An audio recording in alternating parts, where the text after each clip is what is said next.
Hi guys, and welcome to this short video where I'm going to show what I think, at least in my opinion, is the recommended settings, performance and quality wise.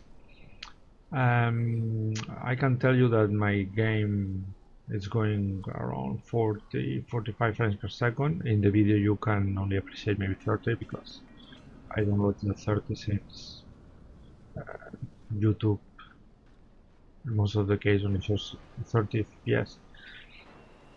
You can see that the quality of the game is quite neat. It looks quite nice. And yeah, I'm going to show you what options works for me the best. I have full HD and full screen always. The performance wise is the most optimal. I have also vertical synchronization. I don't like the, the tearing that creates higher FPS when the scenes have lots of movement. For example, you move around and then you see the screen tearing like that. It's not nice. Then I found that actually these two options are penalizing and my system quite much, especially the shadow map size.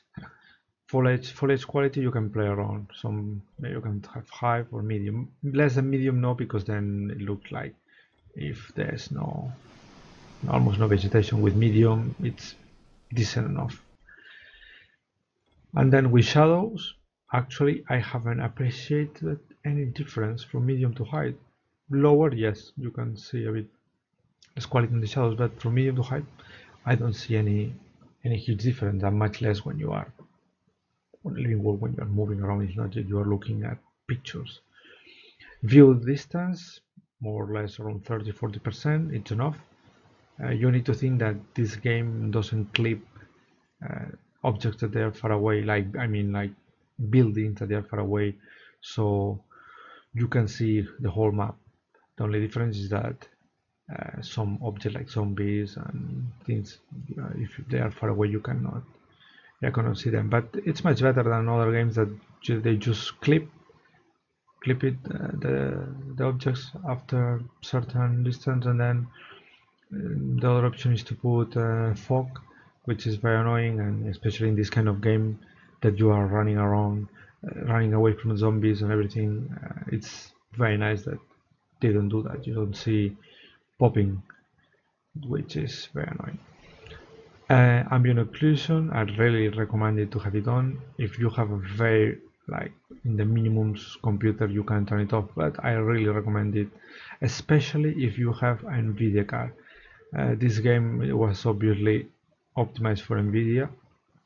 I guess that they paid a lot of money, and these two options, Nvidia HVAO Plus, it's very nice. It's improved ambient occlusion for Nvidia cards, and it's really recommended to have it on because the quality is amazing and the performance hit is minimal compared to the standard SSAO, for example.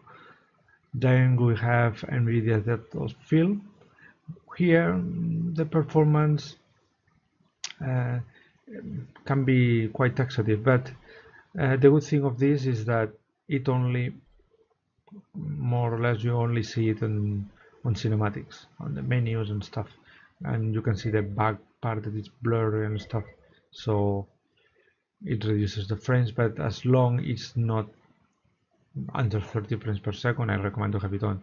It's not that when you are playing it's going to do anything. It's not going to penalize your system.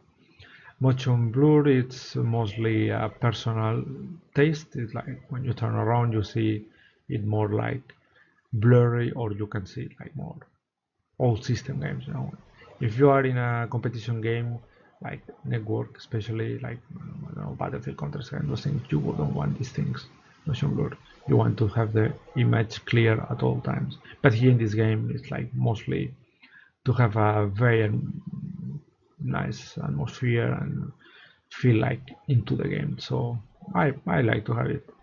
Then anti-aliasing in this game, it's really nice to have it on because I don't see any difference on my frame rate, maybe 1 frame per second or nothing in some cases, so it's totally worth it, because if not,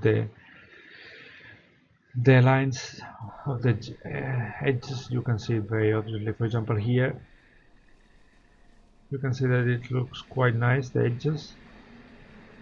You can see a little bit, but not too much. Does quite a decent job. And it neither makes it blurry. Like for example, like in Battlefield 4, if you have played Battlefield 4, you can see that when you enable the aliasing, not the full screen and aliasing, the post aliasing, that's causing blur textures. It doesn't happen in this game, at least I haven't noticed it. And going back to the video options, I just wanted to comment about these two. These two are the ones that most to play around. All the rest I will leave it on. But these two, they are recommended to have it at minimum. Less, you lose a lot of quality, but like this, it looks decent enough and the performance is very good. Shell map size, like this, from height to medium, I go from like 45 frames per second to 35, and this I can go from, let's say that I have this height and this is on medium, I can go from 35 to 30. So in overall, with these two options at medium, I get like 15 frames per second more, which is quite a difference from playing to 30, from 30 to 45. The reason I don't like to play on 30 is that in many places when it's like more distance, more movement, more action, it dips down maybe to 25, and that's not nice. 45, if it dips down a little bit, as long as not under 35, 30, it's okay for me. There's something more in the video options that I cannot show you here because it's already in the game, but the resolution, it can go further away than what your monitor can support. The reason is that it's like to create a multi-sample, and then the benefit of that is that the edges are less visible, the quality of the textures are more clear, and it kinda like if you, the new 4K monitors that if you have seen a TV that is 4K and Full HD, you can see that the main difference is that in the 4K the image looks like very detailed. The same happens here, but the problem is that you need a really powerful graphics card if you crank it up, because the performance hit is quite visible. I will put the details of my computer like on the video comments so you can have an idea, but I'm playing actually on a laptop. It's an i7 processor and with a GTX 780 mobile, which it's a decent laptop. I think it has, I think, 2 years more or less now, or 1 year and a half, but it's a very decent laptop, and yeah, I can kind of max out games nowadays. Well, here it's getting quite late, it's getting scary, so thank you for watching this video, and I hope that the information I gave you here is useful, and just test out the options that I showed you, and let's see if you can improve your frames per second. Thank you very much for watching, and goodbye until the next video.